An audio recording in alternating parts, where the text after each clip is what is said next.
Welcome to This Explainer. Today, we're diving into the most famous underdog story in human history to see if a simple piece of string was, in fact, one of the most devastating weapons of the ancient world. So forget everything you thought you knew about shepherds, giants, and ancient battlefields. As you'll see, the reality is far, far more lethal than the myth.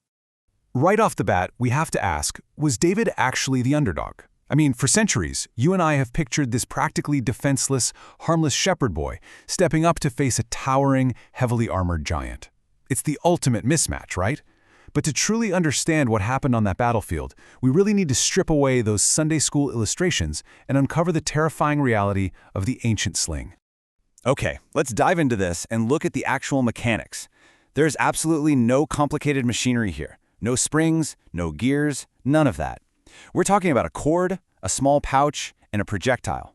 It is, at its core, a simple tool that works just by extending the movement of your arm to store and release energy. But remember, simplicity definitely does not mean weakness. So how does it actually work? Well, step 1, you extend the arm's natural movement. Step 2, you spin the weapon to store up all that kinetic energy. And 3, a sudden, precise release. Now, if you try this as a beginner, it feels incredibly unnatural. The rock just kind of falls out, the timing is a complete mess, but with mastered practice, this simple piece of string turns into a lethal extension of the warrior's own body, launching projectiles at unbelievable, bone-shattering speeds. And mastery wasn't something you just picked up over a weekend. Ancient cultures trained from childhood. It started out as a daily survival tool to protect livestock and hunt fast-moving animals. But that lifelong training eventually produced elite professional soldiers. The legendary slingers from the Balearic Islands in the Mediterranean, for example, were so incredibly skilled that they became highly sought-after mercenaries. Ancient armies literally hired them because they could strike with deadly accuracy from impossible distances. Section 1. The Science of Destruction. Stone versus lead. While ordinary stones were common and, certainly dangerous on their own, ancient warriors eventually discovered something terrifying. They realized that switching from regular stone to dense lead completely changed the weapon's destructive capability. It was a real game changer. Let's look at the physics here, because lead is incredibly dense. That means massive kinetic energy is packed into a tiny, tiny size.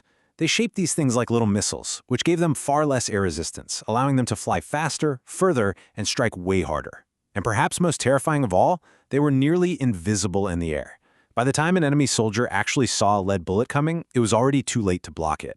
Section 2. Crushing bronze, the sling against armor. So, what happens when that kinetic energy meets a heavy bronze helmet? This was a weapon of immense blunt force. Ancient soldiers quickly learned that thick bronze armor, like the kind worn by a giant, didn't really matter all that much. A direct hit could severely dent a bronze helmet. The violent transfer of energy could shatter bones or knock a heavily armored soldier completely unconscious where they stood, without the projectile ever even piercing the metal. And we can't ignore the sheer terror of the psychological warfare here. Slingers actually designed their cords to create a powerful cracking sound as they spun. Picture this. You're standing in formation, and suddenly the sky fills with the sound of hundreds of whips cracking simultaneously. Invisible projectiles start raining down, and the soldiers right next to you drop before the opposing armies are even close enough to draw their swords. Absolutely chilling. Section 3. Reframing David versus Goliath's armor. Which brings us right back to our main focus, David against Goliath. When David stepped out into that valley, he saw a man weighed down by massive, heavy bronze armor. David wasn't using a simple trick or a kid's toy. Actually, scratch that. It's more like he literally brought the ancient equivalent of a gun to a sword fight. He was wielding a highly lethal military weapon against a slow-moving, massive target. Think about Goliath's heavy bronze armor. It was meticulously designed to deflect the cutting edge of a sword or the piercing point of a spear. But that massive suit of armor offered virtually no protection against the armor-crushing kinetic energy and blunt force of a dense bullet. In the hands of a skilled slinger like David, who trained relentlessly since childhood, Goliath's intimidating armor wasn't an advantage at all. It was just a heavy, slow-moving trap. This armor-piercing effectiveness is exactly why historians consider the sling to be the artillery of the ancient world. Long before cannons or firearms were ever invented, armies used coordinated waves of sling projectiles to systematically weaken and decimate enemy lines from afar. It really was a completely different scale of warfare. So it's no wonder the sling dominated for literally thousands of years, from ancient Europe to the Middle East, all the way to the Americas. Why?